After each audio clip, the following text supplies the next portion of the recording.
Here we go. Welcome everybody to the August 15th, 2023 edition of the Rockland Zoning Board of Appeals. All members are participating remotely. That would be myself, Rob Rosa, Mr. Robert Baker Sr., Mr. Greg Tanzi. I saw on page 2, Mr. Galley. I see Mr. Galley, and I know that Mr. Baker Jr. is going to be showing up, but he is running late at this point. All right, I would entertain a motion to open the public hearing. Motion to open the public hearing. Second? Second. No, you can't second. Greg's got a second. I second. Well, Greg's got a second. Oh, Greg has a second. Yeah, because right now there's only there's only 3 members on the board. So we got to deal with that right now. So Hey, Rob, Steve Galley could second a motion because this isn't a vote on the public hearing. that's fine by me. Either way, we got a second. Deb, you pick who it's going to be. Roll call. Myself is a yes. Mr. Baker Sr. Yes. Gregor? Yes. All right, public hearing's open. Gonna read the advertisement. Notice is hereby given that a virtual remote continuance public hearing will be held at 6:30 p.m. on August 15th, 2023 on the petition filed under Chapter 40B. Comprehensive permit by Shingle Mill LLC, care of Conoco, 41st Street, Bridgewater, Mass. 02324, to allow the construction of 236 units of residential housing, the project, within 2 5-story buildings on approximately 29.33 acres of land located at 0 Pond Street and 152 Wilson Street, the site. The applicant is proposing 25% of the units to be classified as affordable as per Mass General Law, Chapter 40B. The site is located on 0 Pond Street, Lot 13, Map 9, and 152 Wilson Street, Lot 68, Map 10. A copy of this application is available upon request electronically from the town clerk by dialing 781-871-1874. Press 1 for the town hall, then extension 6 for the town clerk. Email address clerkdepartment@rocklandmass.gov. Okay, so we got that taken care of. Let's see, we got my members here, and I've got Mr. Lincoln here. I just saw him. I see Mr. Baker Jr. just chimed in. What's going on, sir? Good evening, everyone. Good evening, sir. Let's see, I've got Pat Brennan, he's here. Let's see, Attorney Marione's here. I've got Damian Dimitrick from Conoco. You're the applicant, Mr. Lincoln. Do you want to turn it over to Mr. Dimitrick to kind of start things up? You're on mute, sir. Rick, you're on mute. Rick? You're right. You got to unmute yourself, sir. Rob, Attorney Marione's here too. He could jump Yeah, in. Mr. Chairman, I'm happy to take it at the beginning. Yeah, I appreciate Walter. Yeah.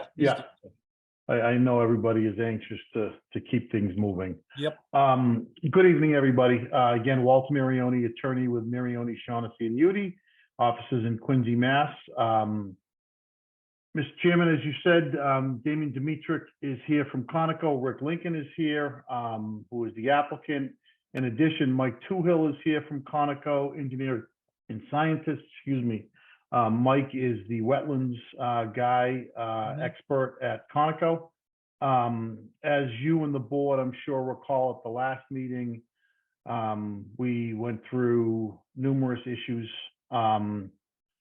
The chair and the board asked the applicant to address those issues to the extent that they were outstanding, submit a writing. We agreed to certain deadlines so that the board and the board's consultants could respond.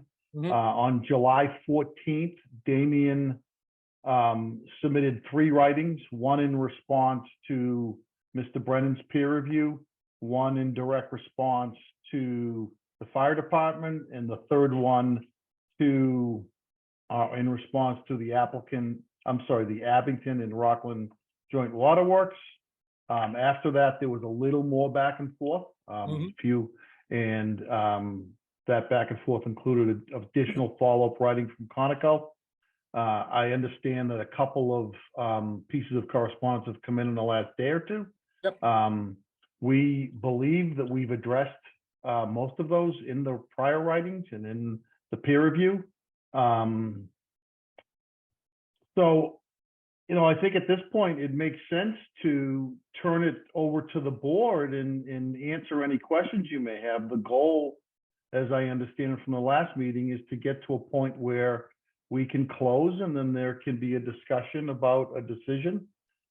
We feel like the project is at a place in terms of the drawings that have been submitted, the design that allows the board to consider closing.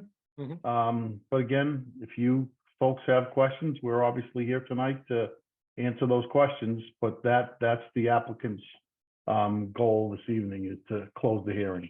It's understood, and I appreciate that, considering this has been going on for 4 years. So, Understood. Yep. I'm gonna take it to the board. I'm gonna start with, Mr. Galley.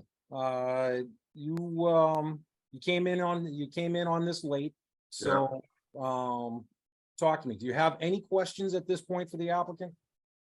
I do not have any questions at this point. I don't have anything to offer at this point in questions. I understand, sir. Let me ask you a question. Do you feel at this point in time that you have enough information about this project to be able to make an informed decision? You're not a voting member, but do you have Right. do you have that ability? I honestly, I would like to have looked over from the beginning the things that I missed. Okay, I've only been here for like 3/4 of it, but I missed the beginning. all right, but you do have a good basis on the project, correct? I do. I think I do. I mean, I've seen it over the last, like I said, almost 3 years. So and when it comes to the general discussion, your opinion is going to be valid in the end. I just want you to know that. That's why I'm asking these questions, sir. All right. Yeah. Thank you. Yeah. I only think of the fact that I have less knowledge and experience than the other members. So Mhm. when I'm measuring that, I question, I question, do I have all the information you guys do? Because you just have so much more experience. But for as far as the general Gist of it. progress of the discussion, I have been following along. So Okay, so you've got as much information as you can handle at this point. yeah. Believe me, it's understood. Mr. Baker Jr., you need to unmute yourself. I want to hear you, sir. Same kind of question. You're not a voting member on this, but I'd like to know, do you feel like you have a decent handle on this project as presented? I do. And well, let me qualify that. Yes, please. And to answer the question that you actually put to Mr. Galley, are my concerns satisfied? Do I have, well, the best way I can put it is, as the hearings have gone on, Mhm. my concerns have grown. Okay, Were I a voting member, I can't imagine a set of circumstances that would permit me to vote in favor of this project tonight. We go from longstanding concerns about the safety, the viability of our water supply, Mhm. of how the project, if it were to be built, is going to get rid of its waste, what the effects of the wetlands are or will be, what, if any, contamination will be stirred up by the project itself, what contamination might be introduced to the site by landfill being brought in, every one of which, if it becomes a problem, poses an existential threat to the town's water supply. Mhm. And then lay on top of that the concerns that the chair of the water district has presented over the last couple of weeks, Mhm. the letter that Deputy Chief Heaney submitted regarding his concerns that haven't been addressed. Mhm. And granted, as with Mr. Galley, I'm a newcomer to this project. It has been going on far longer than I've been a member of this board. And I know Mr. Marioni had expressed hopes that it would get to the point tonight that some action could be taken. Again, I just think right now, from my perspective, and having been in the board for what, about 2 years now, far more questions exist for me now, far more concerns for the welfare of the town exist for me now than had when I first joined the board.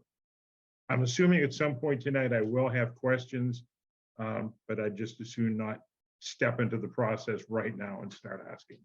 No, I respect that, sir, and I appreciate your feelings on this.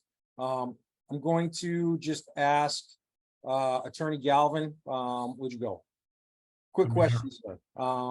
When it comes to tonight, if the board feels this way, we can close the public hearing tonight, but we do not have to vote tonight, correct?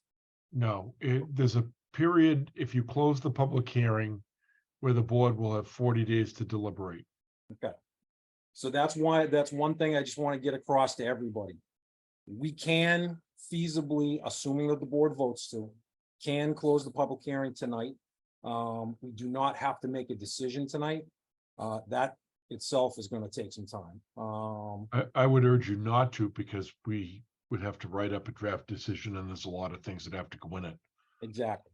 The other thing that I want to make sure to get across to everybody is that this applicant is under no obligation to provide us with final documentation for any of this. It's conceptual. I just want to reiterate and remind everybody that he has to show that he's thinking about all of this and taking it into consideration. Those final documents will only be submitted to the building inspector and Pat Brennan for review, assuming that this goes through, assuming that this passes. So what we're voting on is the viability of the project. And basically, is this going to work for the town?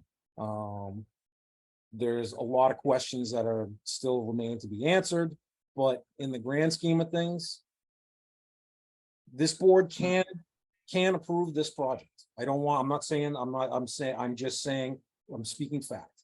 We can approve it subject to conditions. So when it comes to the water, when it comes to the sewer, whether they have it or they don't at this point, we can condition it as such.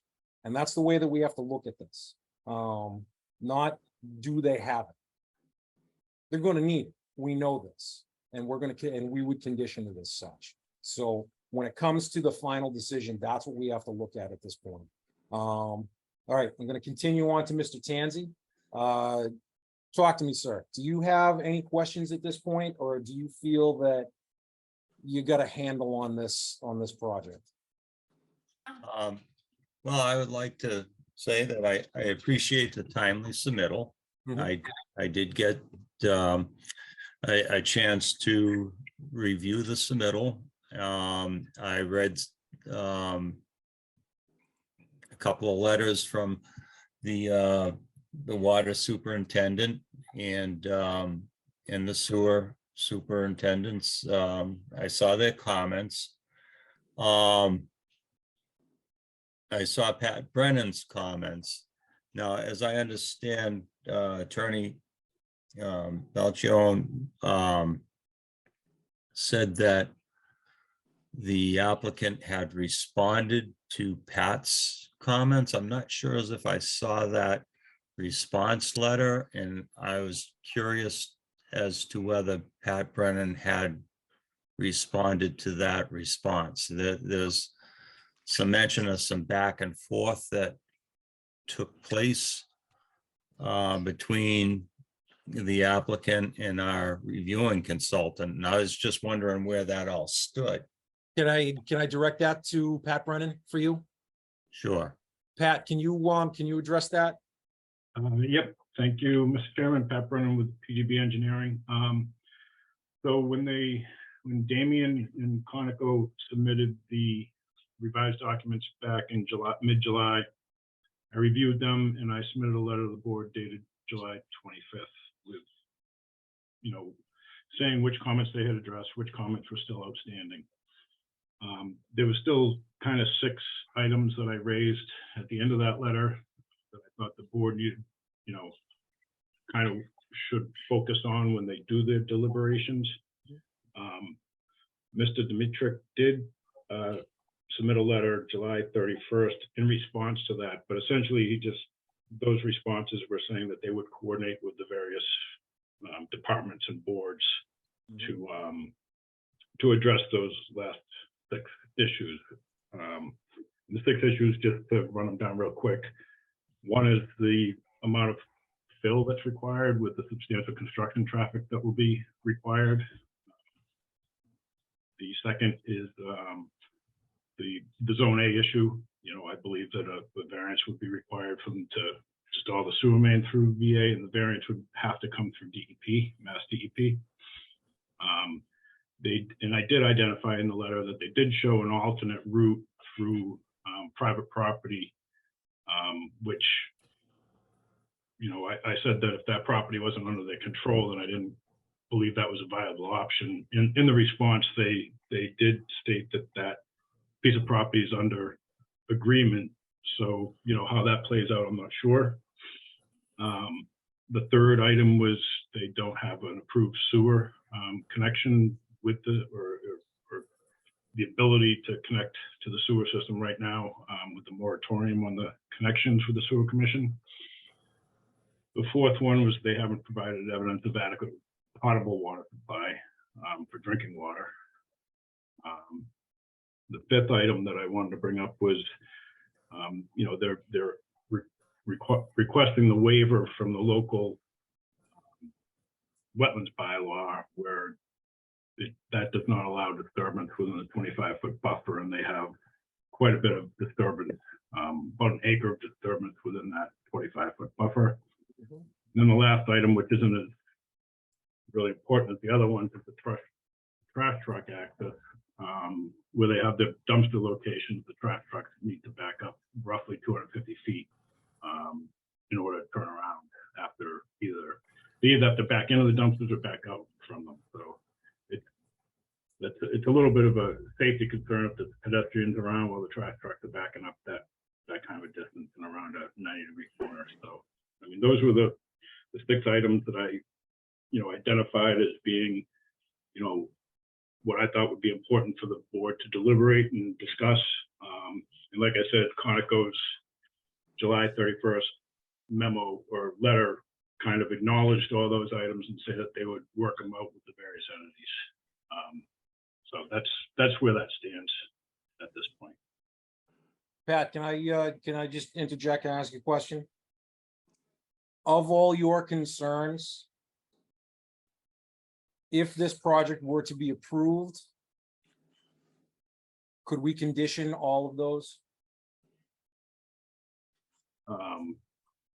Yeah, well, I mean, obviously that's up to the board whether they want a condition or not, but yeah, I'm sure. But yes, it is possible that Yep. all your concerns could be conditioned. Yes. Okay. I mean, I don't know how they'd get away if you don't grant the waiver for the 25-foot no touch, I'm not sure how the project moves forward. But that's one of the things that we're gonna have to determine is, Yep. is this project, is this project subject to the local wetlands bylaw? And that's something that we can only decide once we close the public hearing. Yep. I just want to make sure that everybody on the board knows that your concerns are 100% valid, but what it comes down to is that when it comes right down to it, those can be conditions, assuming that this were to go to approval. I just want to make sure everybody's clear on that. Mr. Tanzi, does that help so far? Yeah. And the last issue was what you hit upon was the conditioning. If there is, I mean, I don't know what this alternative sewer route entails. if it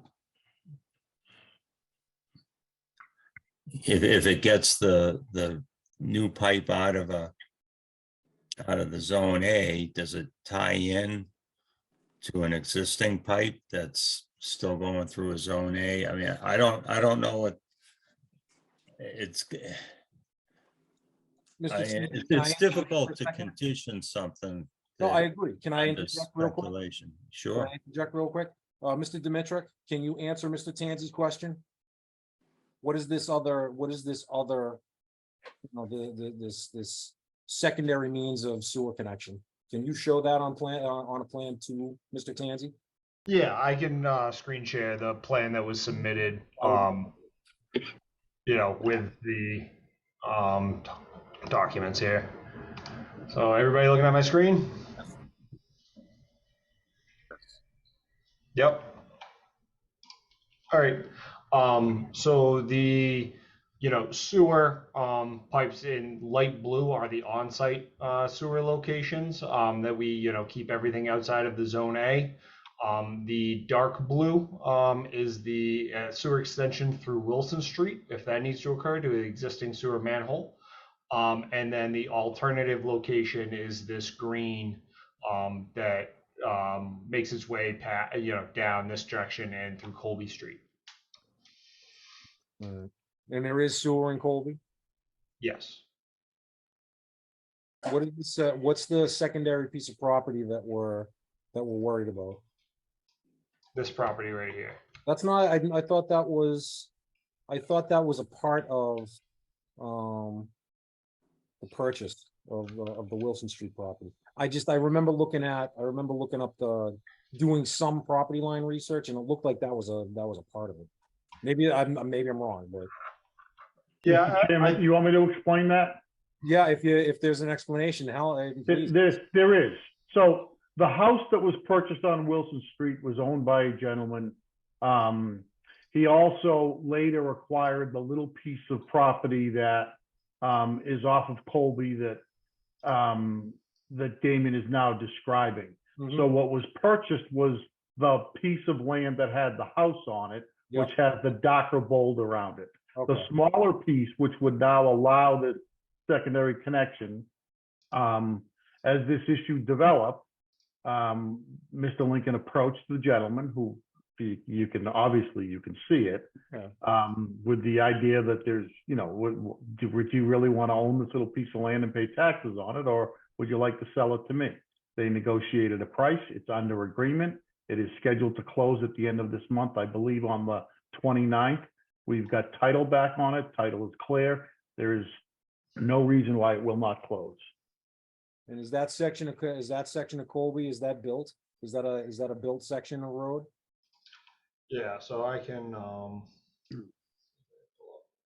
Yes, it is, Rob. It is a built section of road, so if they come Yes. that small piece of property, they can Yeah. they could feasibly connect in? Yeah. Okay, I see it, Mass GIS. Yep. Okay.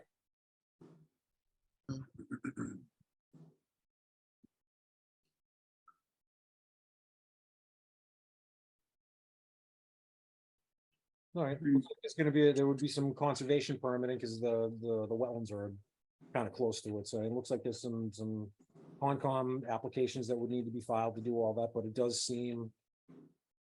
it seems feasible. It would be part of the project filing, correct? Yep, no, so it does seem feasible. Greg, does that clear it up a little bit? Yeah, at least now I know what the plan is. I will notice that they are gonna be going through that buffer to the, looks like it was the vernal pool. Was it was it the buffer or was it the vernal pool itself? Mr. Hanson's talking about going through the vernal pool, but I didn't see that. Mr. Dimitrich, can you bring that up one more time, please?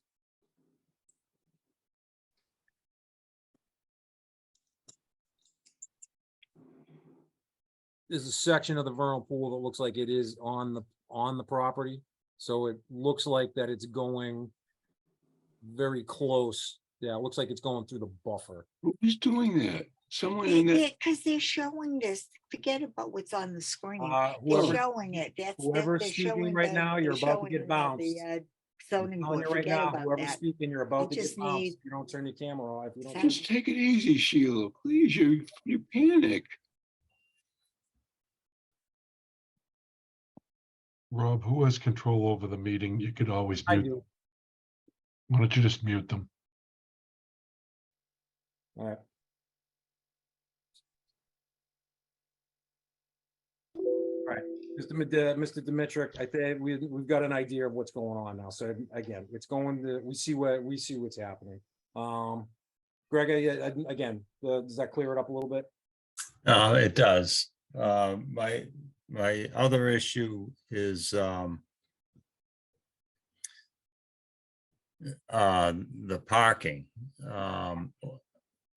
And also recreation. They had for a long time a public rec building off on one of those lands, and it looks like, well, that they're no longer proposing it, and I think that's because they were reserving an area of land for the future parking if it's needed. There's some sketch plans that were shown at the last meeting, and I was just, I don't know how they, or how the board would be able to condition that. I can understand how you can condition approval of a permit to get water, to get sewer. If they get the water, if they get the sewer, if they get that worked out, then they can satisfy those concerns. But I'm not sure exactly how they were going to go out with that, with the parking. Were they intending on saying, after it gets built, we'll come back and add parking if it's needed? I don't understand how that could be conditioned. What gets it conditioned is an approval, not the project after it's been constructed. If you meet, if you get your water, if you get your sewer, if you get this permit, if you get that permit, then yeah, we can condition the approval. But if the project as proposed to get built, if it doesn't have adequate parking, if it doesn't have, livability, if it doesn't have adequate rec facilities, exterior rec facilities for people to live in the community, these are the things that I was thinking about. How would we be able to condition something after the fact? That's been my concern. Not as far as approval with conditions. I get the sewer, I get the water thing, but having adequate rec facilities and having adequate parking, I mean, these are all very important safety issues to me. I've got, obviously, the reservoir is a big concern for myself. I mean, that's paramount. That has to be protected. But other than that, I think I've got all the information that's gonna, I don't think there's any more information that is gonna come forward. Unless the applicant thinks that he needs more time or something, but I think I've got all that there is to be had at this point. Thank you, Mr. Tanzi. I appreciate that. Mr. Dimitrick, can I come back? Can I come to you real quick? Yes, of course. What's the current parking ratio? The current parking ratio is the 1.5 spaces per unit. We Okay, have 299 spaces, 199 units. okay. You said 1.5, and then there was a question of if you had to, you could create more parking. Is that correct? Yes, we had a additional parking location that, would, if necessary, need to, be permitted and could extend the parking on the property. And then what would the parking ratio be? So let me pull up those plans and I can show you. I think that might make it easier for everyone else. Not that I'm trying to help make a decision. I just want Greg to have all this information. I need it too. So. Yep, completely understood. Let me just.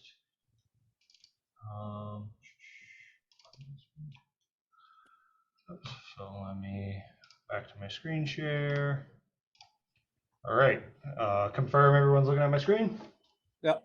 Alrighty, so this was the parking, additional parking concept plan that we have provided. So this is the this is the area or the location. 3 different alternative concepts to increase parking incrementally if necessary, or could be done in a pass. And then this would be the total bedroom counts, because there was concern discussions there, but underneath here we have the parking summary. This is the spaces, the ratio, how that ratio increases per each concept, the amount of spaces that are added, and then the bedroom parking ratio as well. Okay. So basically, it's when it comes to the total number of bedrooms, Yep. it's a little over one parking space per bedroom. For the third concept, the current proposed, it's just shy of 1 parking space per bedroom. Okay, so if it came down to it, the worst case scenario is a 1.5 ratio. The best case scenario is a 1.75 ratio. Based on the concept shown, yes. Okay. I believe, Grega, if when it comes to that,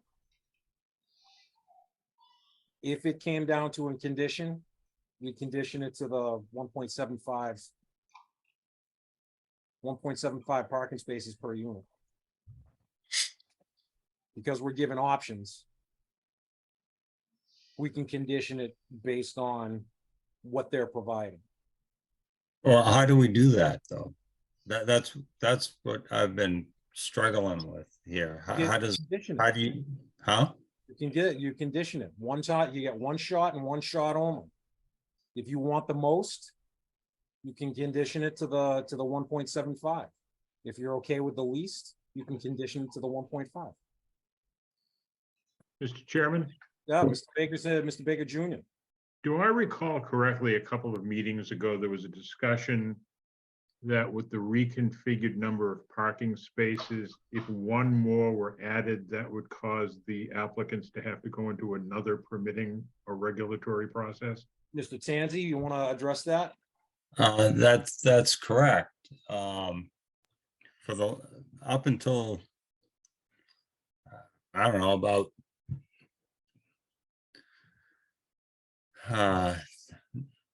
I guess in April, they always had over 300 parking spaces.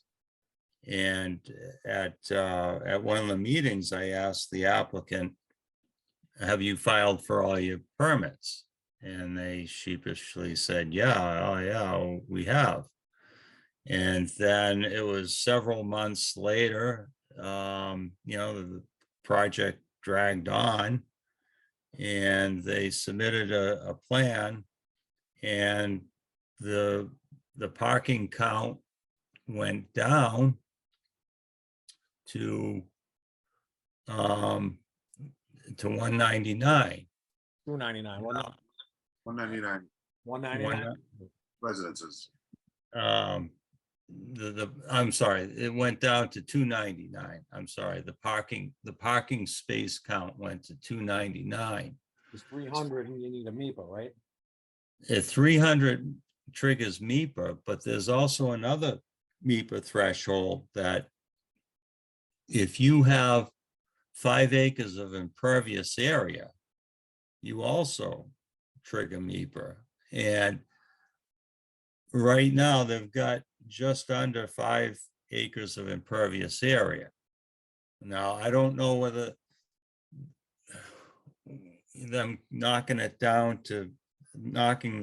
parking space down from above 300 to 299, if that got them under the 5 acre impervious area or not. But Mr. Brennan has informed me that if these parking lot expansions, if it's expanded, it triggers MEPA on the count that it's in excess of 300 spaces, and it probably, most likely with concept 2, definitely with concept 3, it would trigger the 5 acre impervious, maybe even with concept 1. But then raises the question is, where are you getting these parking lot counts as being adequate? There's a 1.56 ratio, a 1.63 ratio, and a 1.75 ratio. The question now becomes, is 1.75 adequate? Well, our bylaw has a 3.0 ratio. Other projects of this type, and I can think of 2 projects that are identical to this project. I mean, they're both bar buildings. They're both 5 stories. They even have the exterior. They look very similar, and they are apartment buildings that consist of a mix of studio, 1 bedroom, 2 bedroom, and 3 bedrooms, just like this project. Those two projects, their ratio, and I looked at the plans, they're located in Bridgewater, and they're about 1.6 miles away from where the applicant's engineering firm is. And they have a 2.0 parking ratio, both of them. There is another project that is being proposed in that locality, well, not in that locality, but in that same town. And it's the same concept as this project and the other projects, and they're proposing a 2.0 parking ratio. And those projects, they all have swimming pools. They have exterior amenities. They've got grass plots away from the buildings. Some have tennis courts, and various open space features. As this project progressed, this project lost those amenities, those open space amenities, it lost the community center building. And it's all geared around this MEPA permit and getting the counts below that MEPA threshold. So I don't know how we could possibly condition that. You can't condition it after. You can condition that. You can condition it that it's two spaces per unit. You can suggest a condition on that. And we would vote on that, and if everybody was okay with it, that would be the condition. They would have to figure out how to make that work. Before construction. Exactly. Before they provide final documentation to the building inspector. That's how you condition. That's why it's not right now. These are not dead set plans. They're just showing us what they think they want to do. It's up to us to tell them what they're going to do. We can condition it as such. If you're okay with the 1.75, we can condition it as such. If you want 2.0 per unit, we can condition it as such. If the board votes to not allow that variance and sticks to 3 per unit, we don't allow the variance. We don't grant it. That's how you do it. But that's the whole point. You have to condition it right from the get-go. There is nothing after. So that's how you condition. Mr. Chairman, Can I address may this for a moment when you have a chance? I'm sorry. No, that's fine. Do you mind if I go to my board member first, Walter? No, please do. I thought you were done. I apologize. I don't want to interrupt. Mr. Baker Jr.? Yeah, I just have a question for Mr. Galvin. Mr. Galvin, are conditions subject to appeal? Yes, all of them are subject to appeal to the Housing Appeals Committee. Okay, so, and let me give a probably too vague hypothetical, but let's say that the parking spaces had a condition attached, or there was a condition involving the parking spaces. And it was appealed on the basis that because of the extra spaces, the design would change so radically as to make the project, I don't want to say unfeasible, but less profitable than might otherwise have been. Is that something that may prevail on appeal? I'm sure I understand you. You want to know whether a condition that required them to have more parking spaces could be won at the Housing Appeals Committee? Exactly. Substantially more parking spaces that would ultimately change perhaps even the number of units they could have. Or certainly the layout that they proposed. If you looked at a host of decisions from the Housing Appeals Committee, they routinely have people questioning the number of parking spaces per unit. And I've seen them down 1 space per unit where there's a proximity to public transportation. It really just depends. So, but the answer is, sure, I think you should allow Attorney Marioni to clarify as to what they're proposing to do, and are they willing to build it with the larger number of parking spaces? Because if they are, then it's not necessarily a condition, or it's just we have an agreement in advance that they're going to build it with the more parking spaces. Attorney Marioni, how does that hit you? So here's my response. At an earlier meeting, this issue came up. This issue's come up several times, number of parking. And Mr. Lincoln went back and he did some homework based upon projects he's been involved with, his own projects he's approved, built, developed. And came up with a number of parking spaces. So in conjunction with the design of the project, and that's what is driving the number. It's based upon his experience in other projects and working in this industry as to what works. of course, he's aware of the MIPA threshold, but that is not what drove this. We've always acknowledged that when the question was raised. The trend in parking in these types of projects, and Mr. Galvin just alluded to it, is less parking, not more. I'll give you an example. The town that I live in, that I chaired the Board of Appeals in for 20 years, we recodified our zoning bylaw 5, 6, 7 years ago. I don't even remember. I sat on the committee, but I'll be honest, I don't remember what it was, but it was recent.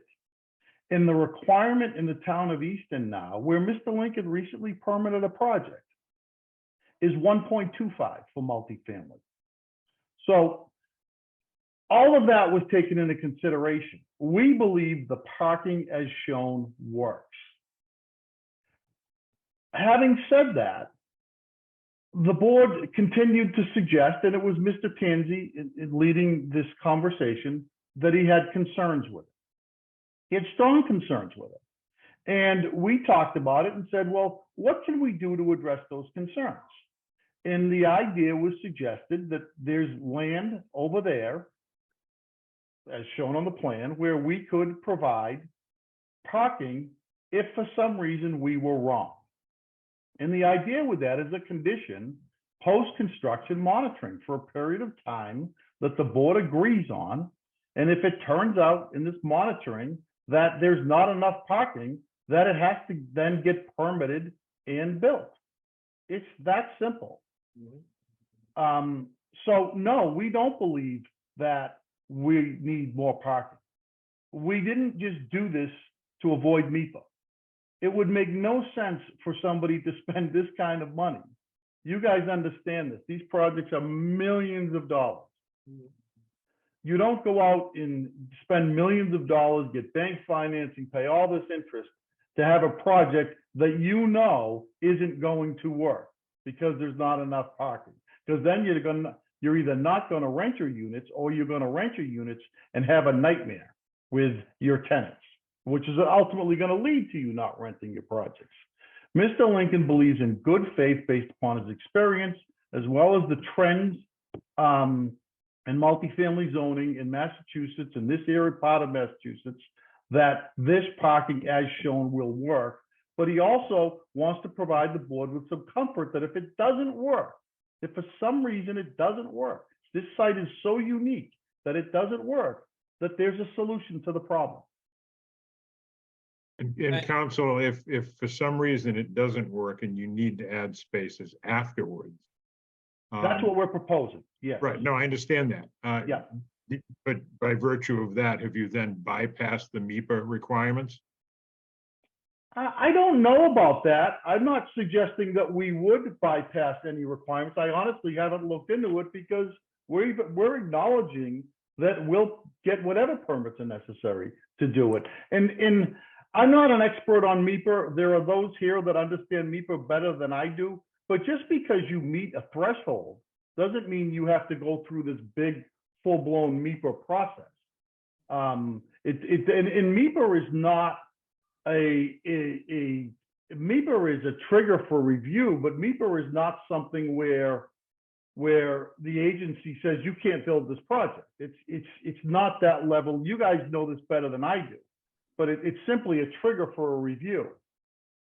So there's nobody that's looked at this on our end has expressed a concern that if MIPA looked at this project, that there would be any issues. That, again, I can't stress that enough. That is not the reason for the parking count. May I ask Mr. Lincoln, Mr. Chairman, and council made reference to Mr. Lincoln using his experience and knowledge of these kinds of developments to come up with the parking figure. Was it based on your experience, or was it based on some mathematical formula, or just how did you arrive at this being the ideal number of spaces? There is a table that we presented at an earlier meeting, and Yeah. I'll shut up now. I know you're asking Mr. Lincoln. I just want you to know. I can screen share that table. Yeah, say, Mr. Chairman, Mr. Lincoln, if you feel that you can address this. sure, I'll give it a shot. I'm sorry about I haven't done the mute thing in a while, so I don't know why I forgot about that. So in the beginning, I don't think there's a whole lot of science involved. We just lay out the project based on a lot of the site conditions, right? And then we wouldn't, for instance, I think I had mentioned earlier, I am doing one up in Mattapan, but a lot of our thoughts on parking requirements are driven by local demographics, right? So I would say like the Bridgewater site that Mr. Tanzi was commenting on tends to be much more rural in nature. So we ended up with a parking count that was probably more in the 1.35, 1.4 area. And after that, we sit down and we're like, do we think that's enough?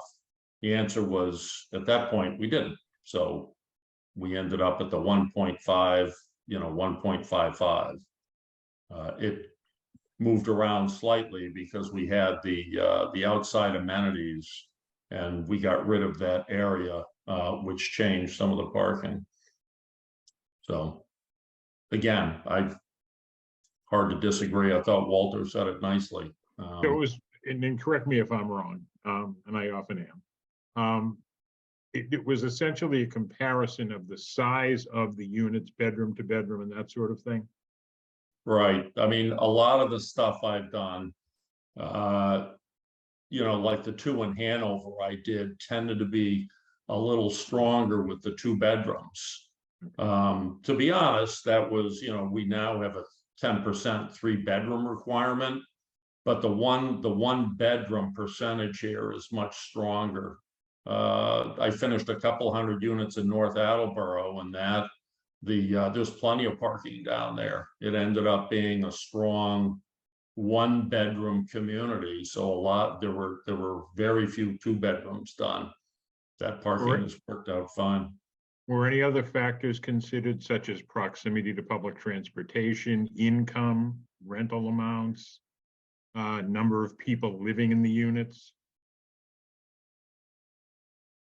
Well, the last item, probably not. I don't know of a statistic like that. There could be. But in this case, especially we love the site, right? Or I love the site in Rockland, and right next to Route 3, we think it's going to be a strong, whether it's Boston, younger folks, the whole Norwood business district there, not Norwood, Norwell. So we feel pretty strongly that you're going to get, it's not going to be family oriented. Actually, we have a lot of statistics. I used to run into an awful lot of pushback. It was back early days with multifamily, and a lot of the towns were scared with kids in the schools. So we started tracking that on all the developments, and it's quite low. So you tend not to get families in these developments. So again, would it be fair to say it was essentially based on your knowledge and experience rather than any mathematical calculation? Correct. Okay, thank you. Yep, you're welcome. What I want to do right now is I want to go to Tom Heaney. He's got to get out of here. So Hey, Rob, you missed me. yeah, I know, but he's got to get out of here real quick, and he's got. All right, so I just want to just deal with this real quick. There was a letter going back and forth that kind of went against, I guess, what was all talked about. Mr. Lincoln, did you talk to Tom Heaney before? Did you guys come up with a resolution on that?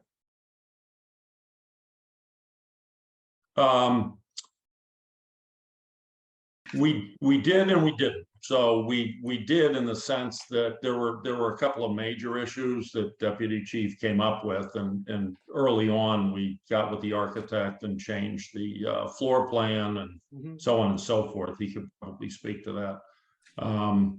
I think what they were upset a little bit about was a lot of the detailed comments he made, and I was under the impression that that would get handled during the building permit stage, so we really didn't respond to that. verbally, I have mentioned that I don't have any problems with the detailed specs. But so that's how that ended up. So Tom, real quick, so you can get out of here. Does that sound like does that sound like what we've talked about before? No. You know, these are required by Mass General Law to have a sprinkle building. And they basically said they're gonna comment it after they're permitted. So I'm I think that in total, there were 15 responses with the same cut and paste answer of, we will respond once we're permitted.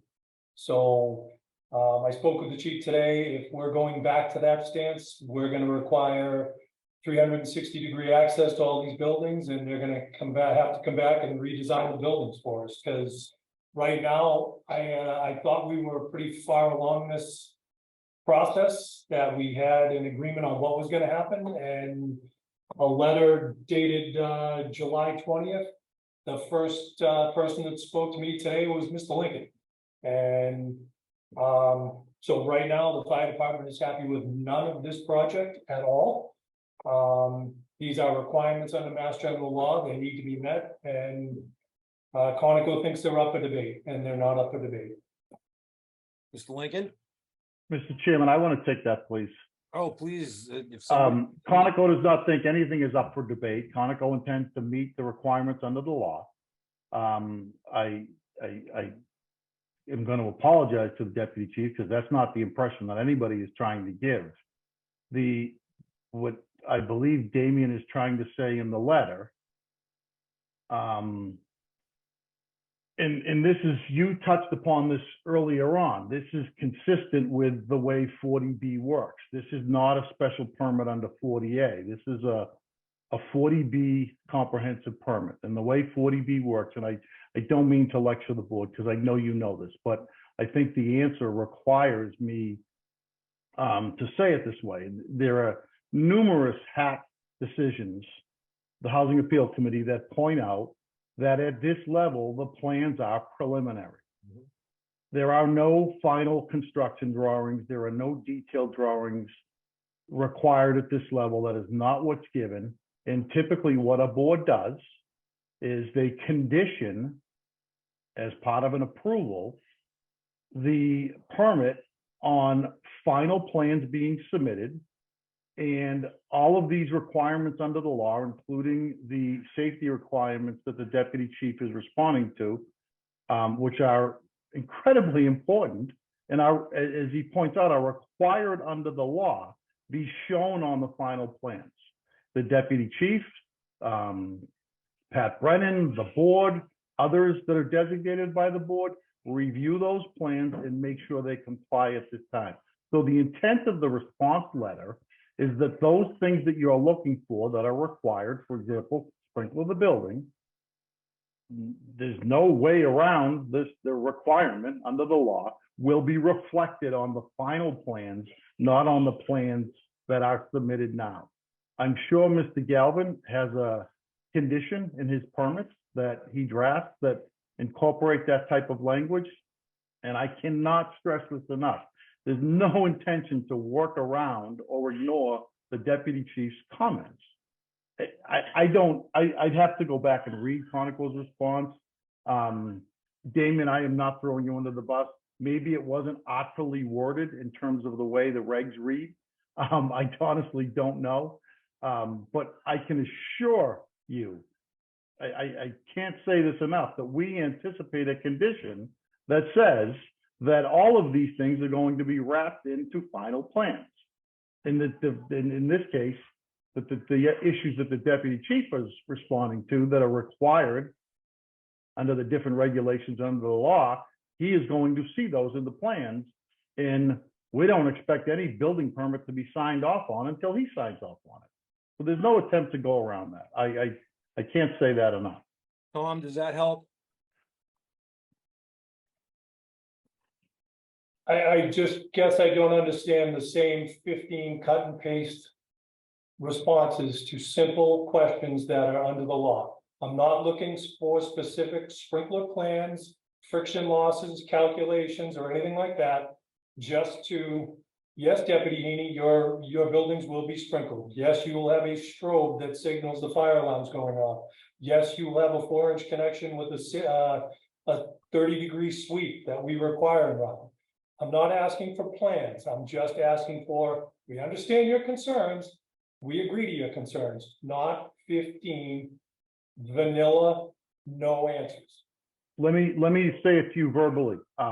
We understand, and I'm being sincere. And if the board wants to put each one of your stated conditions as a condition, as opposed to, or in addition to the way I verbalized it, a general condition, that's fine too. The goal is not to try and make you feel uncomfortable. It's to make you feel comfortable. Sir, and I do understand that, but we've been working with this project 4 years. I started this when I became deputy almost 4 years ago. We have made these requests, accepted certain changes that made us more comfortable when we were uncomfortable in the beginning. And now it feels like we're beyond back at step one. We've gone back. So you've basically undermined 4 years of work and started us back where I want my 360-degree access and I want all this other stuff. And it's not a good way to do business, starting us back 4 years. It is an aggravation to get responses like that. Cut and paste was not the way to do it.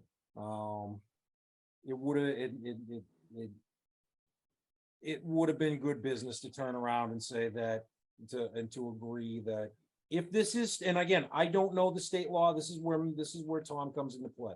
I don't know the state law, but if that is the case, I'm sure he's not saying that, he's not taking this lightly. He's saying this because it is. If it's state law, they have to comply with it regardless. I mean, that's a given. That's an absolute given. Walter's right. They do not have to give us final plans, but the sheer fact is that he is coming out and saying that you're going to get what you want. So I know you have to take it with a grain of salt at this point because you do not see the plans. But again, if this is state law, there's usually a condition in there that says the applicant shall comply with any and all state laws. So if that's what it, and if it comes down to a general broad spectrum comment, condition like that, it is what it is. If it does come down to Deputy Chief Tom Heaney says this, and this is the condition. Walter, you said it yourself. Are you okay with that? Absolutely. It is not unusual for a board to put in their decision comments from people like the deputy chief that are very important, and we expect you to do that. Tom, it would have been nice to get a yes, sir. It would. And I am throwing Damien under the bus. All right. Sorry, man. I am. All right. Mr. Chairman, and some of these things are local requests that we make to make our job easier when we show up. Okay. Yep. Like the red strobe, the white strobe for the sprinkler, some Knox boxes at multiple locations, because we're short-staffed and this is such a big building. That's why some of these things in there. And if I don't have the law on my side, that's something they can walk away from. And I've had to deal with this and fight back with this with other builders, contractors, and homeowners in the town. So that's why I want all the conditions that I have agreed upon before this moves forward. Walter, you hear what he's saying. I hear what he's saying. I agree with him. And unless Rick speaks up, I'm his attorney. I have all the authority to say this. Make it a condition in the decision. Each one of them, if you want. I accept that. I understand that. Rick, speak now or forever hold your peace. Yep, no, I said the same thing to the deputy. I mean, I don't have any problems with those conditions. You okay with Tom? Okay. Get out of here. Thank you for hanging in as long as you did. Bob Baker, hold on, Greg. I gotta go to Mr. Baker. He's been waiting very, very patiently for this. Mr. Baker Senior, wake up. Yes. I apologize. Could we bring up the map that shows the parking? Damien, that's all you, man.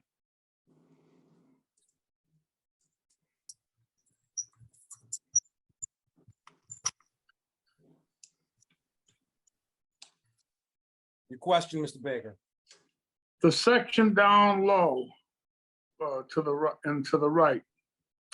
This look down, down, Yep. the bottom parking area. Do you own that Cedar Street? Or the private way? See that access road there? Yes, you know, as we own both properties on either side of the private way, from my understanding, the legality works that we own that private portion of the private way. It doesn't show it on the map though. It shows property lines. Yeah, but I mean, that's the plan is, you know, as we own this property and this property, from my understanding, the, you know, to the center line, that is owned by these two properties. Mr. Baker, can I speak to that for you, please? Yeah. In the state of Massachusetts, I believe this applies here. It's called the derelict fee statute. It's where abutters to a private way. There's a little bit more to it, but in this sense, abutters on either side of a private way own to the center line. Right, I know it's not shown that way. for access, not for parking. Huh? For access onto that private way, not for parking. Only if it's built. It's not built. The thing is that they have to technically, while they own it, there's still, and we've talked about this before, there still may be a right of access to anybody, to any of those lots that's shown on the plan that creates that way. So technically, there may be a requirement to get sign-offs from everybody that has the right to use it. This is a legal situation. It's not something that we can, it's not something that we have anything to deal with. It comes down to the people that have rights to it. Mr. Chairman, if you want me to follow up a little bit on that, I'd be more than happy to. Walter, and there's a lot, I know that when it comes to this, there's You nailed it. You nailed it. And when it was asked about earlier, we had an attorney by the name of Joel Stein, who is probably the foremost title expert in Massachusetts, run title and investigate this, and had a title insurance company looked at it, and they concluded exactly as you described, although the conclusion was stronger in that there is nobody else that's rights would be impeded by building the parking area.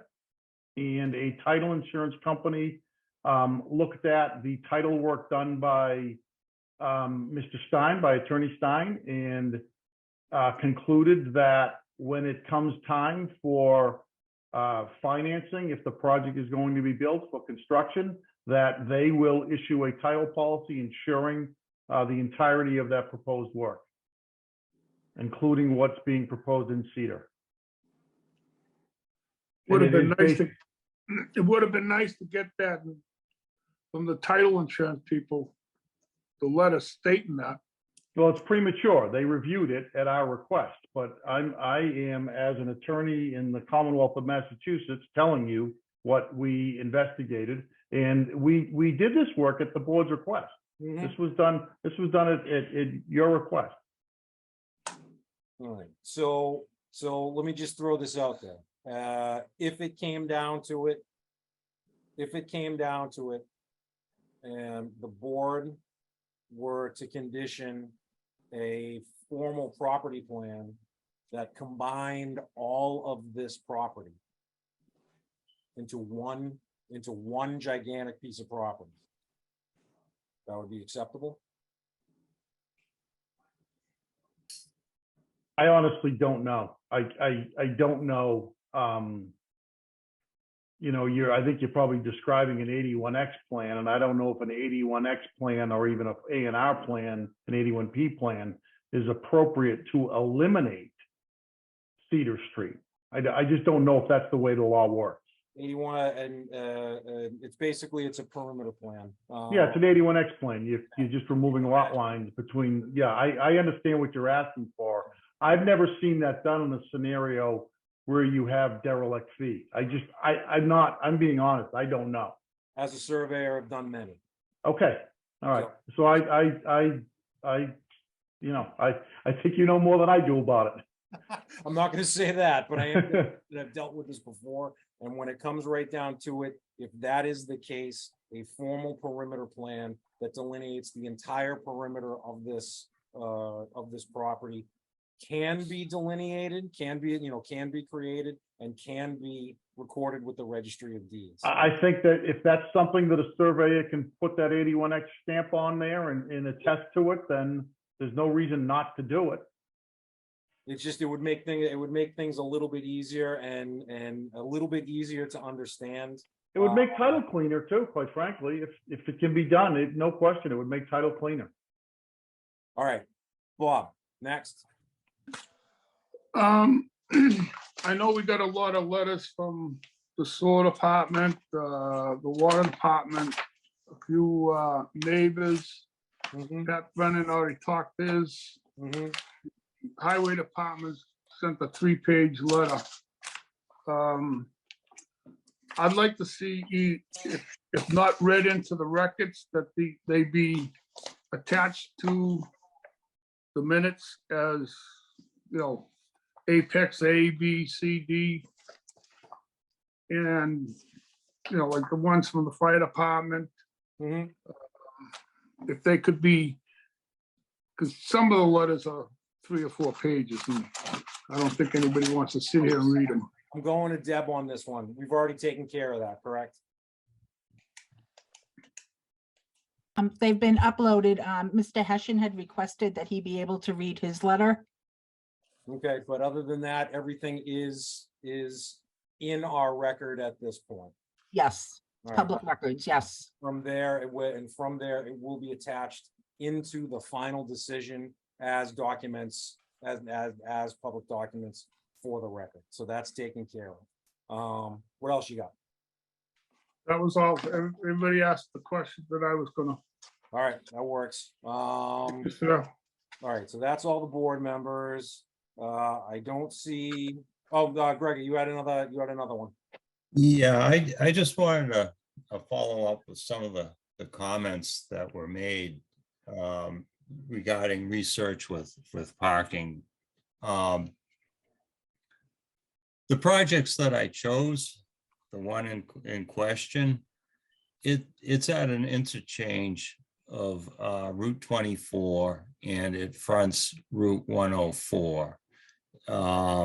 Representation was made that it was a more rural project. It is not a more rural project. It has situations and localities with very close on-ramps to major expressways, just like this site. The similarities that are there are very much the same as what we have on this project.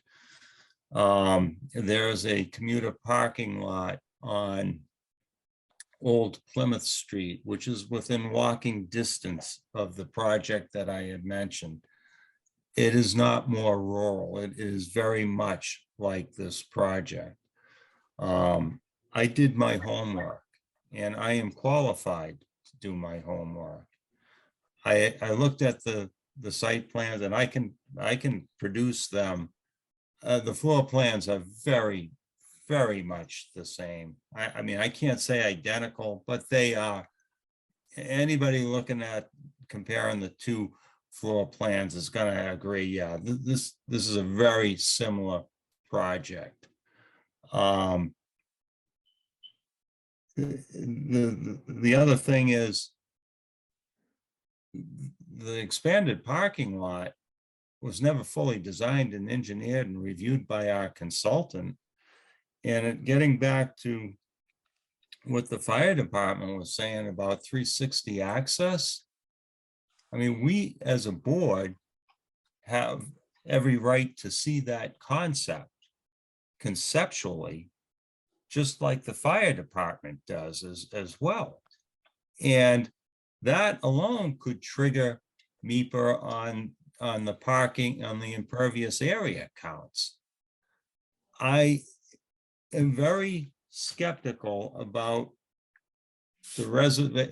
about the claims that this project was redesigned to skirt MEPR requirements. I mean, all of a sudden it dropped one space below 300. And there's no other reason for it, except they don't have to file for MEPR. And as far as conditioning something after the fact, I have never seen a project have such a condition after the fact. If there's a problem, the developer's gone.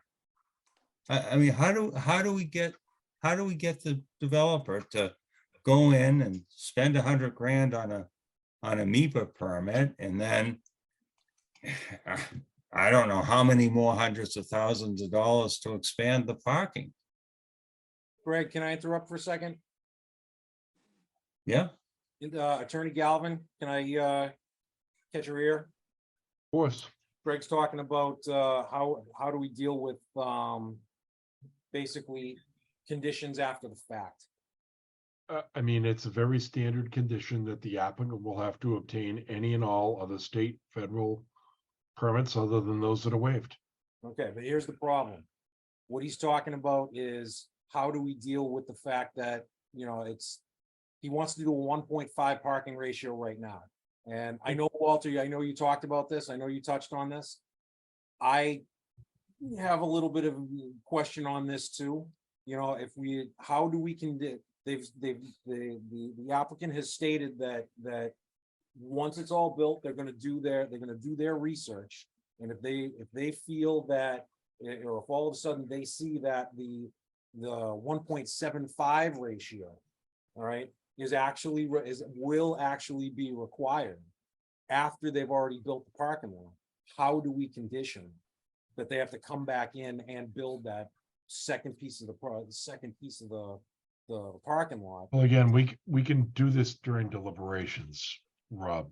I know. I'm But, trying to. you know, the reality is the board could require the applicant to build concept B or C. Right. I tried to say that before. You know, I don't think this after the fact permitting I don't think we have to, or the after the fact conditions, I don't think that's a thing. I don't think that's a thing. It's, you condition it as you have three. I mean, I have seen conditions where the applicant will lay out additional parking spaces. Mhm. And, you know, the board could review the matter in a year or two and determine whether the site has had any issues with parking complaints by residents. And if that's the case, then they'll be obligated to construct the approved parking in concept B or concept C. Mhm. You know, whether they have to apply with MEPR is another issue that will be decided by MEPA. But in my view, the board would probably say, you know, we're going to approve the plan with concept B or concept C. And, you know, it'll be up to them to determine whether they have to make a MEPA filing or not.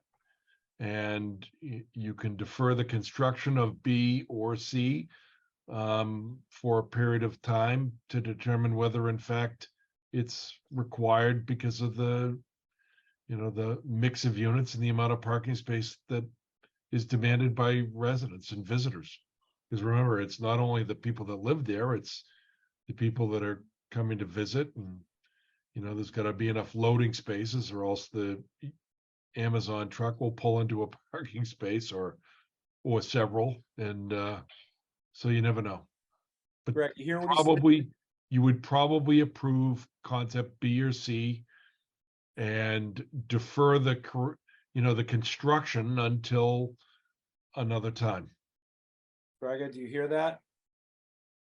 I do. Does it satisfy the increased concern at this point? Well, it doesn't satisfy the viability of it.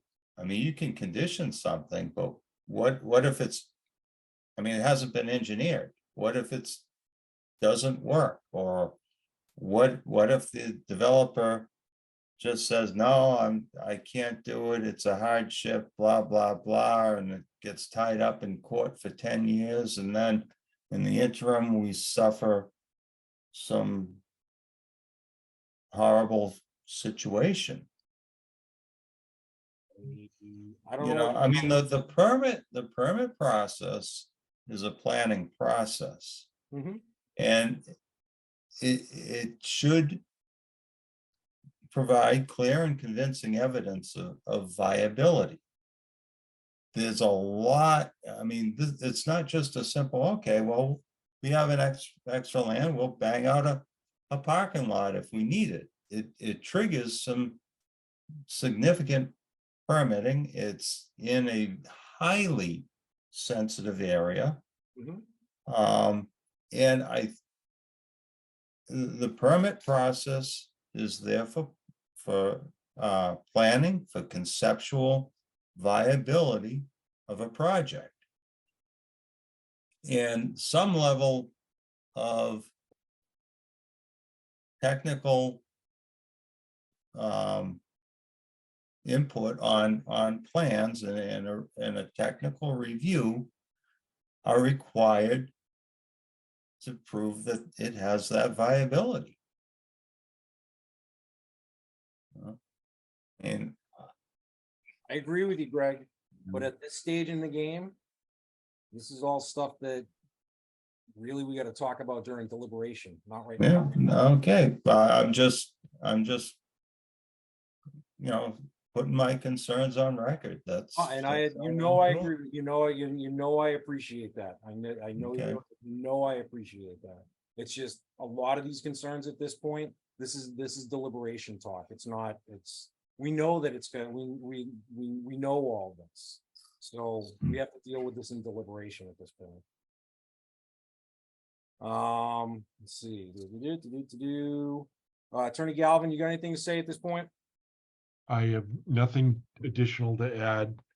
When the joint waterworks letter came in, I sent that over to Attorney Marioni. Okay.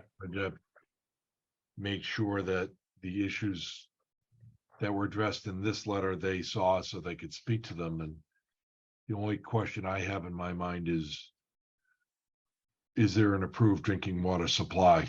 I guess I'd like to know that. And I'm gonna go to Attorney Marion on this one. I think the answer is no, correct? The answer is no, but I'd be happy to ask Mr. Lincoln to give you the update on the permitting. I think it would make sense for you guys to hear it if you don't mind. Rick, do you mind? No, not at all. So it's in process is the short answer. The field testing is in process. So it's taking quite a bit of time. DEP applies quite a bit of scrutiny to these things, as you might imagine. So there are 3 wells out there. 2 are proposed as primary wells, and then DEP always requires a 3rd for backup. And we have to go in and test. So I have a different engineering firm that's a hydro firm. So they test both analytically. We have to run them at like 130% of the proposed rate. So the 1 well has been done. They're on well 2 now. These are like 48-hour pump tests. And they have all these piezometers, they call them, that are spread all through the wetlands, because they also, we have to determine whether there's any communication at the surface. So far there is no communication, which is what we expected. You know, these wells are down 600, 700, 800 feet. And then I think the 2nd well is done in a day or 2, and the 3rd well should be done by early next week. Goes to DEP, all the data, they tend, if everything works, which we think it will, They hopefully issue an approval, then it's like construction phase, which is the end. Okay. So the total draw is like 20 gallons a minute. For all two wells that are responding. There's a big expansion tank. There's a lot of design that goes into this thing. So with DEP, that's not a large draw. Anything under 100,000 gallons, and we're at 40,000 gallons. There's very low possibility of any communication to anything. They have these rules in place to protect. It's in a zone A, right? So they're careful. So far so good. Does any of this information have to be communicated to our local Board of Health? Not to my knowledge, you know, to be honest, I've not done water, but I've done a lot of pretreatment systems. And in that case, it's optional for a Board of Health member. For instance, if you're doing perk tests and open hole observations, Board of Health would normally stand there if they're interested, but it's all handled by the state. It's a state permit. Because typically with well permit, and again, I know well permits when it comes to residential drinking water or single family residential drinking water or irrigation wells. In most of the communities that I work in, it's the Board of Health. I know in our community, it is also the Board of Health. But because of the level of what you're dealing with here, this is well over single family residents. I'm wondering if that's the separation or the differentiation. Does that make sense? I don't know. Oh yeah, I agree with that. Okay. Mr. Chairman? Mr. Baker Jr. Yeah, Mr. Lincoln, how proximate are your wells to the municipal water supply? I honestly don't know the distance. And the only thing I know, and I just learned this not too long ago, is there's 100,000 gallon threshold at DEP, which triggers the requirement to model. That's when they get concerned where with local reservoirs or other sensitive receptors. And, you know, we're less than half that amount. So it doesn't apply in our case. And how can you be sure that those wells at some point, if not now, won't draw off the municipal water supply? I can't, honestly, that's a DEP. I'm not a hydro engineer, but I understand the question. And I'm guessing there's nobody who can guarantee with 100% certainty, not you, not DEP, not anybody, that wouldn't happen at some point, correct? I don't think anybody would guarantee it, no. Okay. And you're aware of the, shall we say, the tenuous state of the municipal water supply at this point, right? I am, otherwise I would not have drilled these wells. Mr. Chairman, if I may, quick question. Hold on, Mr. Baker Jr. Are you all set? Yeah, I guess so. Thank you, Mr. Chairman. No, that's fine. I just wanted to Yeah. hammer. No, home. I was hoping for a bit more definitive of an answer in terms of how our water supply is going to be protected, but I guess that doesn't exist. At this point, no. All right, And- Mr. Baker Senior, one more time. Yes, when you're pumping the water out of the wells, are you discharging that onto the ground? Yes, up in the it's being piped 400 or 500 feet. And that was all part of the approval from DEP. Okay, and then it washes back towards the zone A and into the reservoir? It goes back into the ground right where the discharge point is, which is kind of in the middle of the site, you know, where we met a long time ago. Is that water being tested Oh yeah, for any contamination and stuff? for everything. Yep. Are there any reports yet on it? I haven't seen the reports, but we tested the wells some time ago before we even got into the test. I mean, so, you know, everything is clean. That's all. Thank you, Rob. Okay. All right, we're gonna go back to Pat one more time. Anything you want to touch on real quick? No, I think I covered what I had earlier. All right, let me just run through here, and I want to make sure that, oh, Chuck, where are you? Chuck Hessian. I see you're. I'm right here, Rob. I have to excuse myself because there's another board member on tonight. All right, you have to recuse yourself. We have, I don't have an agenda for a board meeting, so I have to excuse. Bob, Mr. Galvin, could you help me out with that? Yeah, so Rob, another member of the sewer commission is here. He's concerned about open meeting law issues, so his letter is going to speak for itself. All right, we're gonna leave that as it is.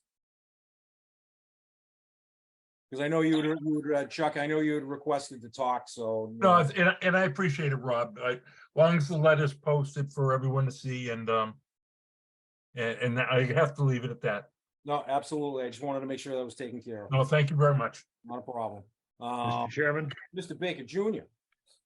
if I could ask either Mr. Lincoln or Mr. Dimitrick, what would happen to the project if it were not able to be hooked up to the municipal sewer system?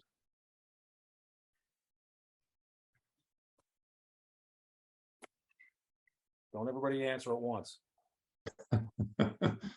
Well, some of the hypotheticals like that are tough, right? So it's all the what ifs. Well, it's a hypothetical, but it's not necessarily an unreasonable one. Right. Well, it would probably delay the project for sure until an agreement could be reached.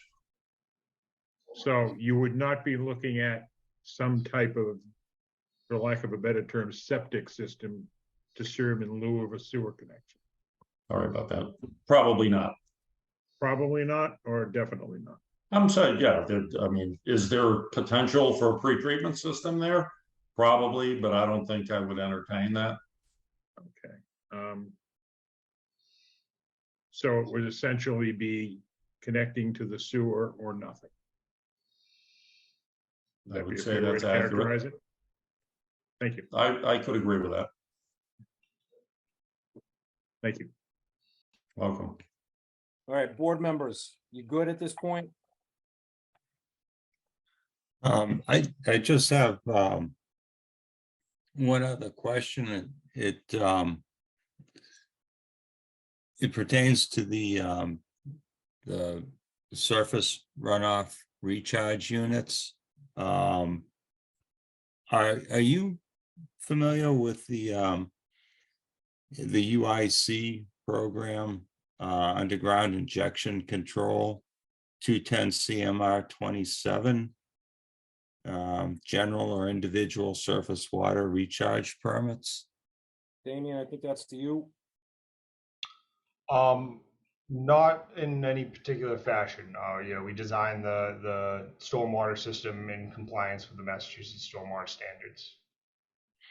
Yeah, I think because of the infiltration that you're using, I think you're gonna trigger the UIC, the underground injection control regulations. 210 CMR 27, I believe. Hold on a second.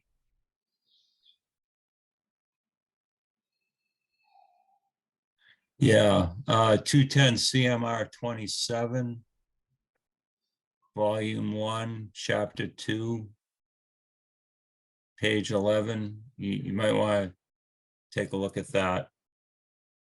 Make sure that it complies with it. Knowledge.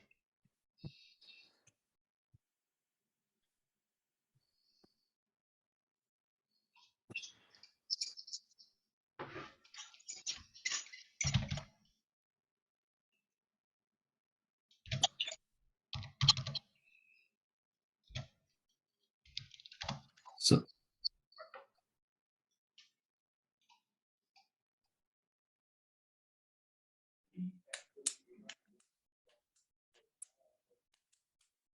Greg, do you wanna paraphrase on that? So while we're looking, while Damien's looking that up? paraphrase on it? Yeah, you're asking if he's seen a specific regulation. He's looking at the regulation. I have no idea what you're talking about. Rob, bottom line is, if this is a state regulation, they're gonna have to comply with it. This is what I'm saying. This is what this is. I don't think we have to like beat it to a pulp here. I'm trying to get to that point myself. I hear you, but the other way to look at it is, if Damien doesn't know there's a state law on this, then how is he supposed to comply with it? So, Damien, now I'm not throwing you under the bus. Thank you. You're welcome. It's, again, Greg, thank you for doing that. Damien, are you looking that up? Yeah, I'm in the process of looking at it. We'll definitely, as stated, comply with all state permits and regulations, as necessary. All right, what I'm going to do at this point, because this is going a little bit longer than what I really wanted here, but in the grand scheme of things, I think everybody's had a little, good crack at this. I do want to open it up to the general public, but there are rules on this. You have to, anybody in the general public that does want to speak, you need to touch on something that's new. The board has basically all the information that's been presented. We know the issues when it comes to parking. We know the issues when it comes to the infrastructure. We know the issues when it comes to environmental. We know the issue. We know the issues at this point. If you want to bring up something new that hasn't been talked about, I have no problem hearing it. And we can hear it. But basically what it comes down to is there anybody in the general public that wants to speak in favor of this project? Is there anybody is there anybody that's attending this meeting right now that wants this project to go through? Don't wait, raise your hands. I'm trying to go back and forth here, looking for somebody that wants to speak up. I'm not in favor of this project. I would All right, like you to deny it. We already know, Mary, I know that. I That's know the new issue. Deny the project. we can't talk about that. We can't talk like that right now. All we can talk about is there Are you anybody- actually going to make a decision tonight? No, Why? because we don't have to. There's a lot that we have to talk about. So how many years are you going to drag this on? Bob, we have 30 days. I mean, I can tell you that the board has not dragged this on. The plans have changed. The proponent has changed. The board hasn't dragged this on. Well, they have for 4 years, and the proponent keeps changing the plan. Might as well mute Mary if she's not going to listen. It's not the board's fault that this process has gone on this long. This process has gone on this long because of a long history of changes to the project, changes in the proponent, requests for information by the board. There's a lot of reasons, okay, but the public hearing is open, and I think Rob is calling for people that want to speak in favor. If there's no one that's going to speak in favor, I assume Rob's going to ask for the people that are opposed, and then there'll be an opportunity to speak. So right now I'm looking for people that are in favor. And I'm going back between two screens and I'm not seeing anybody that wants to raise their hand. So now I'm going to go to anybody that wants to speak in opposition to the project. But again, you have to speak, you have to talk about something new. We've talked about everything under the sun on this. If you got something new to talk about, that's great. If you don't, then we know that everybody that didn't speak in favor is in opposition. So if you've got something new to talk about, let's talk about it. Mr. Rosa. All right, I got it. I got a John Ward up here. What do you want to talk about, sir? Okay. My name is John Ward. I live 22 Nevins Circle. This project, well, 40Bs in general. 40Bs can be denied if the town does not have the resources to provide the project, such as. We understand that, sir. Next. No, okay, water. We and sewer. understand that, sir. Next. Okay. Next, we do not have the sewer capacity. We know that, sir. Next. And you're not We gonna, have to talk about something new, sir. and you won't have the sewer capacity for at least 10 years. Sir, we know this. We need to go. We need to just keep going. We know that the sewer is a problem. So let's talk about something new. Okay. Okay, so, and you know about the Zone A? running the Yes. sewer line? Okay, Yeah. all right. Again, it has to be something new. Mr. Ronan, if you wanna, you're gonna have to unmute yourself. Can you hear me? Yes, sir. All right, my question, I'd like to thank the board and all the time you spent on this, and that includes you too, Rob. Thank you very much. Thank you, Mr. My Ronan. question is directly to Mr. Lincoln, okay? Or actually, Mr. Galvin and Mr. Lincoln. If this thing goes south, is Mr. Lincoln personally liable to these homeowners? That's my question. Attorney Galvin? I have no idea. The applicant is some type of an entity here. If there's a liability. I mean, is that, I mean, I understand it is, I'm Someone sorry, was is, just speaking and interrupted me. I don't know who that was, but. Yeah, I know. it wasn't me. No, I understand it's in an LLC perhaps, but if this thing goes south, who is liable to this neighborhood? Because, you know, obviously everyone here is not in favor of this project, okay? And not just the people that are here tonight, but the entire town, with the exception of a few people. So who is liable if this thing goes south, like it looks like it will if it goes in? That's my question. That's you, Bob, actually, because Mr. Lincoln is not an attorney, you are. The applicant is responsible for the project. In the liability, if there's damage and everything goes wrong like it looks like it may. All I can tell you is that it is the applicant that will be responsible if there's a problem with this project. Okay, that was my question. Thank you. Thank you for your time. Thank you, Mr. Ronan. I appreciate it. You're welcome. Anybody Hey, else? Rob. This is John Washington, if I could speak. And you are? Yeah. John Wagner? Yeah, just real quick. Sir, do you live in town? Yes, I do. 139 Turner Road.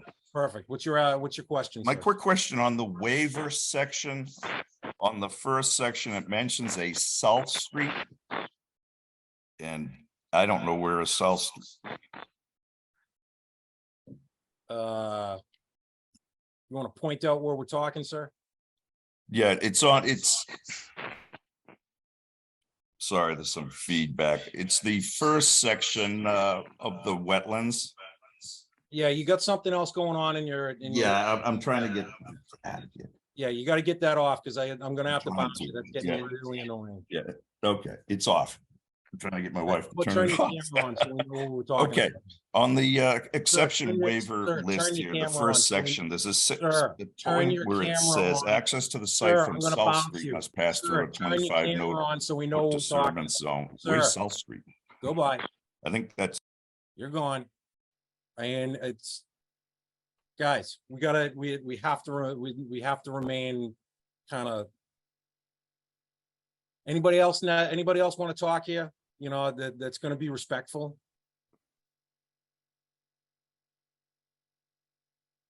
Mr. Ward? Thank you, Mr. Rosa. I have one question. How much of the rents are going to be in this project? The range of rents? Attorney Galvin, is that something we can discuss at this point? Yeah, sure. Mr. Lincoln? I would say, because it's been a while, and obviously rents have gone up, so I would say I haven't rerun the affordable rates, but I'd say probably $1,800 to say maybe $2,900. Okay, thank you. Not a problem, sir. Mr. Chairman, Who is this? Mr. Baker Senior. Mr. Baker Senior, I see you. I would like to make a motion to close the public hearing on Shingle Mills off of Pond Street and not to allow any more information to be sent to us from the applicant or residents. And set a date to have a meeting to discuss the waivers and the proposal. Attorney Galvin, is that a valid motion at this point? I think you should make sure, I mean, there's been a lot of people that have been to, a dozen or more meetings, and I think you ought to make sure that there's no one else that wants to have their say and provide some new information. I mean, Yeah, and again, I'm trying to, I want people to say something, but everybody has to recognize that we've been through 4 years of this and we know what the issues are. We understand what the issues are. There's more than enough information to support all the issues that everybody is bringing up. So if someone else wants to speak up about something that we haven't talked about, then. Yep. Rob, this is John Washington. If I could give that another shot, I had system trouble here. Understood, sir. Turn your camera on so we know who you are and who we're talking to. Yeah, let's see. Get it turned. I don't normally use Zoom. I use Teams, so I have no idea how to turn the camera on. Can I just ask a simple question? If you don't mind? Yeah, what's the question?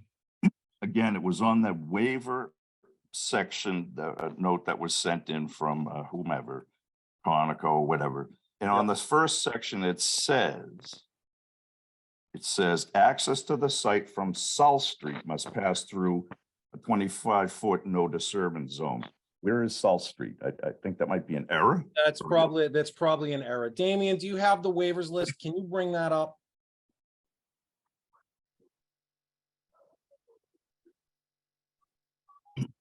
Here it is. I was looking it up as John was talking about it. Yep. Yeah, I think he's discussing this.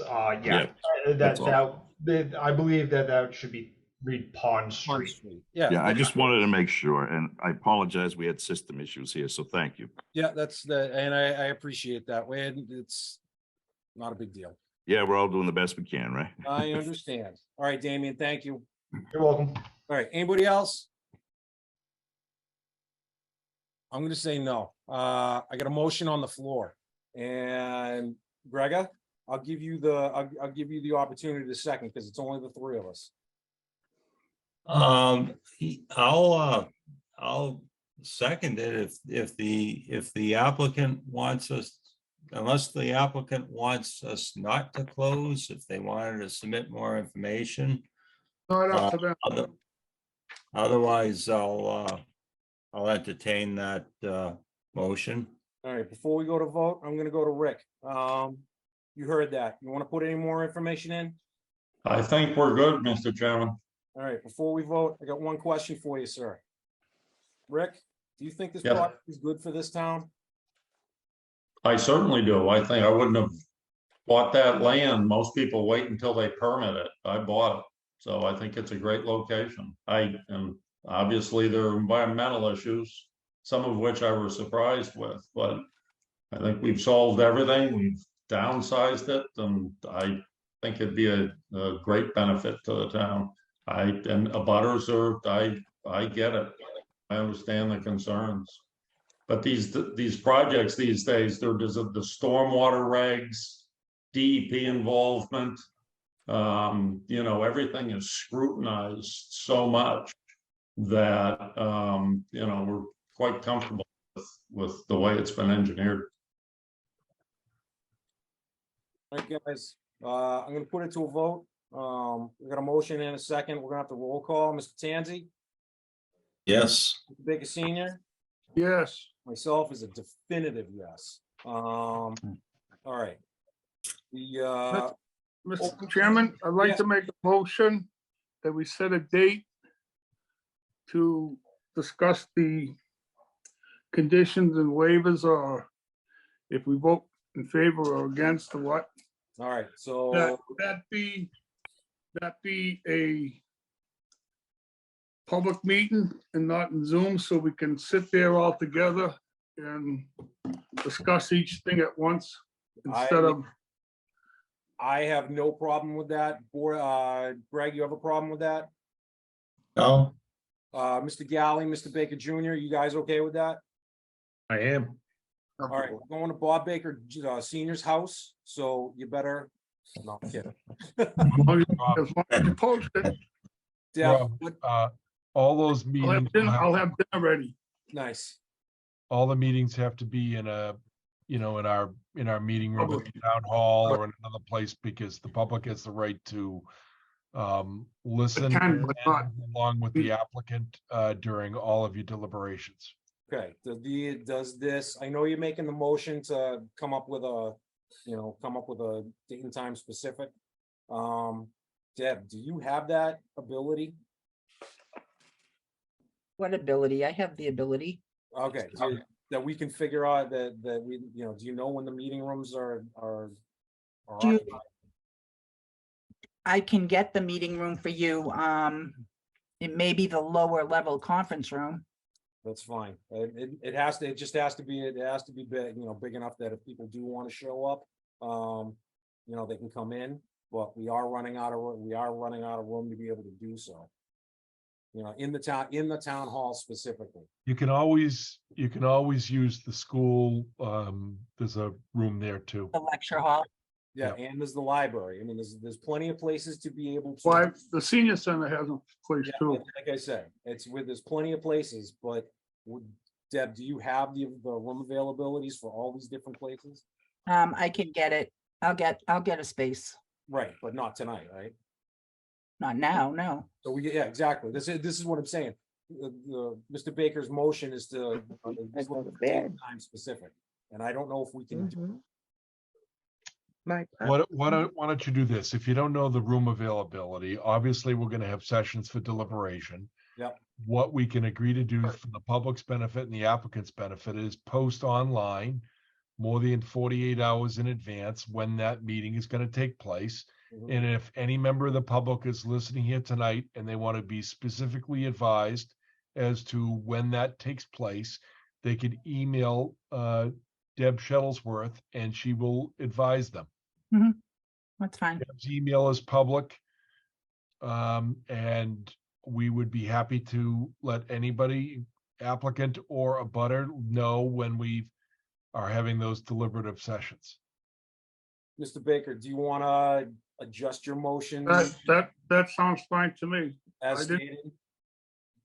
All right, I didn't really say set a date. I just said we have to figure out what. So really for tonight, you don't have to set a date. Right. Okay, but that's what's gonna happen next. We'll deliberate for approximately 40 days, maybe sooner. And we'll let the applicant know when we're doing it, and any member of the public that's listening here tonight can contact the board's assistant, Deb Shuttlesworth, whose email is available online, and should be happy to let you know specifically when we're gonna deliberate. we have a letter that extends the deliberation deadline or the decision deadline. The deliberation deadline is 40 days. Attorney Marioni's letter continued the time frame already for the public hearing to allow us to meet tonight, so we're all set there. And if we have any issues, I'm sure Attorney Marioni he'll be in attendance and he'll let us know if we have any other issues. Correct. Bob, I counted the calendar. Yep. If I count it right, we have until September 22nd. Just for Deb's information. To do it. Not that I don't trust you, I'm just asking, can anybody else confirm that, just so we have that specific? 16. So again, that's 40 days from tomorrow. Tomorrow being number 1. Yeah. Not inclusive of weekends? Or is No, that- no weekends? Oh, that- we can go is that further. inclusive or not inclusive? Basically, are we looking at only business days and non-holidays? No, you look at 40 calendar days. 40 calendar days. That's what I thought. Okay. September 24th is 40 days from today. What did? The Matt, what- 24th, but that's a Sunday, so we'd have to go to the Friday, the 22nd. The day after. Yeah, you go to the 25th. You could go to the 25th. Yeah. Yes, it's the day Fourth after. holiday. All right, so technically the final day that we have to make the decision and finalize it and get it into the town clerk is the 25th. Yes. Bob, yes? Yes. Yes. The 25th would be the final day to, but we got to give Deb a couple of days to write it all up and stuff too. No, we don't. She's awesome. She can do it in about 30 minutes. Yeah, right.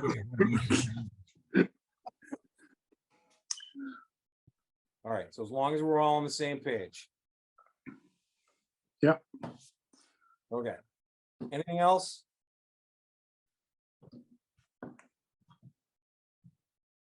Anything else? Bob, you got anything else to talk about?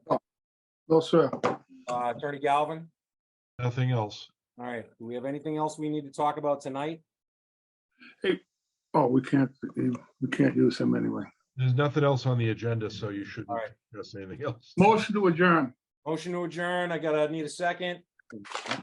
This I'll second it. Nah, Mr. Galley, I got you on that one. That's it. You can, because this is a board thing. You're on the board, so. I have a question before we adjourn. Do we need like minutes for the past meetings for the decision? Deb will be, Prior Deb and I will be gathering information that you will need to review for your deliberative sessions. Yeah. Okay. All right, cool. Now I can vote. All right, so I got a motion. I need a second. I can second that? Yeah, because you're on that, you're a board member. You can. Okay, I'll second that. All right, you're gonna second that. Roll call. Mr. Tanzi, Yes. myself is a yes. Mr. Baker Senior, Yes. Mr. Galley, Yes. Mr. Baker Junior. Yes. Done. All right, so there we go. Go home. This took forever. This is 4 years of all of our lives that we're never getting back. Just want everybody to be aware of that. Thank you for everybody, and thank you everybody for showing up. Applicant, your team, thank you, appreciate it.